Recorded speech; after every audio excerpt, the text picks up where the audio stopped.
And I called her, I'm like, what's up? And I remember she was like, I'm so sick. And that's how she sounded on the phone. And I was like, Kim, why do you sound like that? Yeah. Oh my God, seriously? Spiritual death, like something went down. Like I felt like whatever weird was in him was in her. So it appears that the rumors surrounding Diddy potentially being involved in the passing of his ex-wife, Kim Porter, might indeed hold some truth. Sahara Lotti, Kim's close friend, recently disclosed on a well-known podcast that Kim's demise was not only intentional but also orchestrated by Diddy. Sahara's interview shed light on Diddy's alleged threats towards any man who interacted with Kim and suggested that he may have been unfaithful in their relationship. Repeatedly, Diddy purportedly targeted Kim to undermine her self-worth, according to Sahara. While speculation about Diddy's involvement in Kim's passing isn't new, Sahara's recent revelations provide a deeper understanding of the alleged events. She detailed the circumstances leading up to Kim's demise, painting a picture of Diddy sacrificing her for his own interests.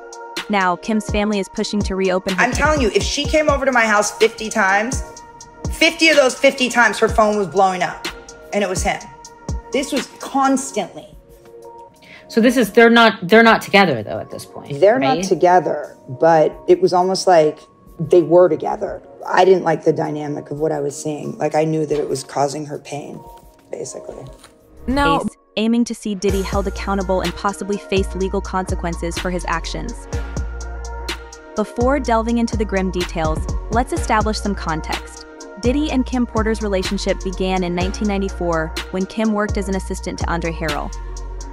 They dated for years until their split in 2007, reportedly triggered by Diddy's involvement with another woman who became pregnant while Kim was carrying their twins. Despite their separation, Kim felt ensnared by Diddy's control, as he allegedly threatened any man she sought to date.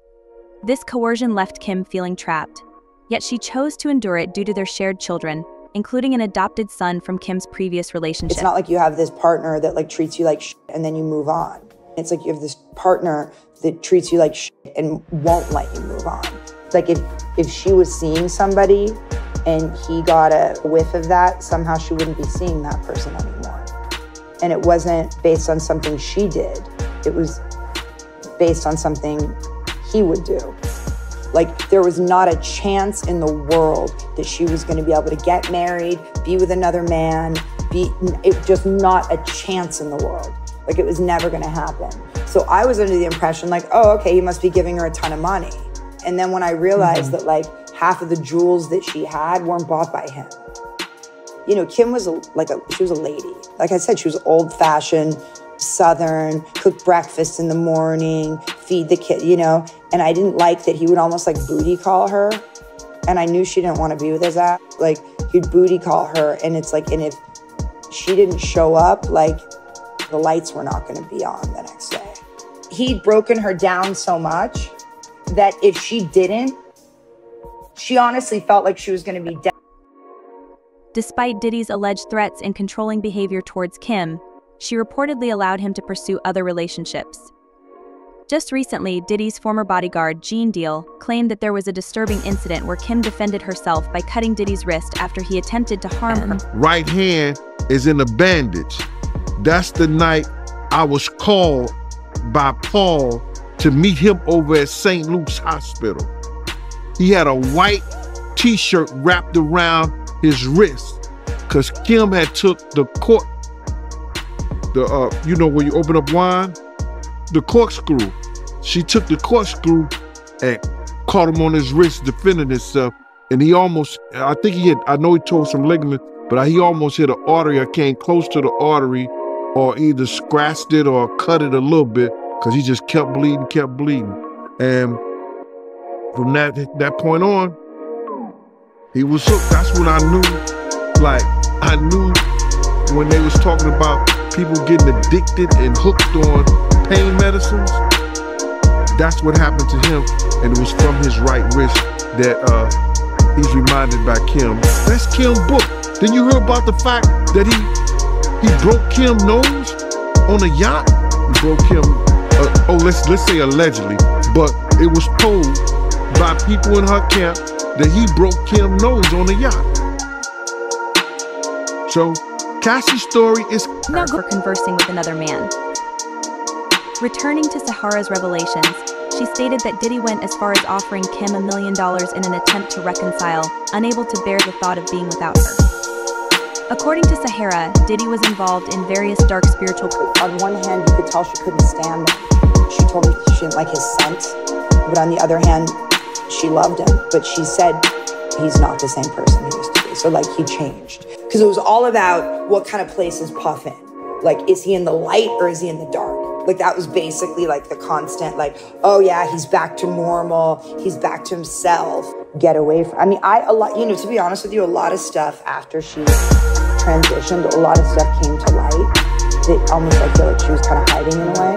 He was a bad dude, you know? He was a bad dude. And the thing is that Kim was ride or die for him. He offered her $1 million once. Like, he could feel that she was disconnecting from him. And he, like, called her, like, crying, hysterical. Please, I can't, don't, Kim, I'll give you $1 million. I'll give you $1 million. Like, she should have just gotten that money. But she never did. And Kim was seen as the only positive influence in his life. What about all this crazy stuff, though? Did she tell you that there was, like, evil stuff going on with sex at his house? Did you have Yeah, I had a sense of it. I knew that she had, like, some weird suspicions. For example, the Cassie thing, because, you know, Cassie is who he was claiming on the outside. But when I would see how he would, like, blow her phone up all day long, I was like, I'm so confused because I'm seeing what's really happening. And I said to her, like, what's up with this Cassie chick? Like, do you, like, hate her or what? And she was like, no. And I was like, what do you mean? And she finally looks at me. She goes, I feel sorry for her. I said, why? And she looks at me and she goes, no, man, better her than me. But I do want to tell you that, like, no way was Kim having freak-offs. Like, no way. And so it all kind of makes sense to me, though, in a little bit. Because you know how, like, the narcissist has, like, the woman that's, like, the one that makes him feel pure and clean. So I think that's what Kim was. Kim was, like, the front, the face. Like, Kim died from pneumonia, but there's the first coroner's report that said that she died. It was ruled a homicide, and they found toxins in her body to prove that she had been poisoned. You know, they have poisons that create heart attacks. Tell you she was so ride or die. Like, there's, like, rumors on the internet saying, like, Kim Porter was writing a book. She wasn't writing a book. Vanessa, she was, like, loyal to the bone. Like, she was not that kind of person. She wasn't writing a book about Puff. If she was going to write a book, she would have written a book 500 years ago and not dealt with his act. You know what I mean? She was never, ever in a million years going to write a book about him. Right. And I remember once I asked him, I was like, do you think he killed Tupac? She's like, no way. No way. She goes, Sahara, trust me, no way. And I'm like, you sure about that? She was ride or die for him. She was ride or die for him. Even though she, like, kind of hated his guts too, but she wanted to keep it together for her family. But I know that she was horrified by him. The whole, like, love, family, all that was total BS. And she'd said that. It's total bullshit. She's like, he's the worst. She and I were supposed to go to Palm Springs. And then she calls me that day. She's like, I can't go. I'm like, why? She's like, Puff called. Like, he wants me to go to the Turks and Caicos. And she's like, I gotta go. And I was like, okay. But what was weird is that something about her was kind of off. Like, so he's good, but suddenly she's not, you know? Right. And then it was his 50th birthday. And we were supposed to go to the party together. And she had, like, called me 3 times being like, you're coming, right? And I'm like, I'm coming. And then the day of the party, she never called me. And I was like, that's weird. And then I called her and she's like, yeah, yeah, you know, the girls came in town. And I was like, okay. So that's kind of weird. And then I remember seeing pictures of her at the party and I'm like, yo, this, like, doesn't even look like her. Like, something's weird. And then a few days later, she's really sick. And she's like, oh man, I have this, like, crazy flu. And I called her, I'm like, what's up? And I remember she was like, I'm so sick. And that's how she sounded on the phone. And I was like, Kim, why do you sound like that? Yeah. Like, this was somebody that would be like, she was like, her voice had a melody. She'd be like, hey, hey, hey. And, like, she sounded like this, like, guttural, weird sound. And I was like, are you okay? Like, what's going on? And so then I remember I texted her, I don't know, the next day. And I'm like, Kim, are you okay? And she goes, Kimberly down. Is what she wrote in a text message. Yeah. It's like weird. And then the next day she was gone. Oh my God, Yeah. seriously? Whoa. So honestly, I mean, Vanessa, what I thought it was like, this is like a spiritual death. Like some shit went down. Like I felt like whatever weird shit was in him was in her. I mean, I'm telling you, his energy was so freaking dark during like the funeral and all that. I couldn't even say hello to him.